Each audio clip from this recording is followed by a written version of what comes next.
welcome to my channel. Today we are going to make double chocolate Muffins. Yay! So first we need to wash your hands, but we already done that. Yeah. A little nice sparkly clean. Sparkly clean. So first of all, you need to heat the oven to 190 degrees.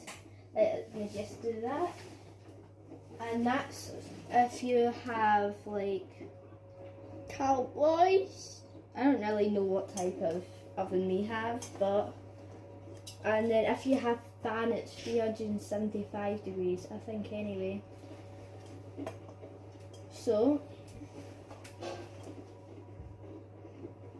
first of all, we need to place the butter and sugar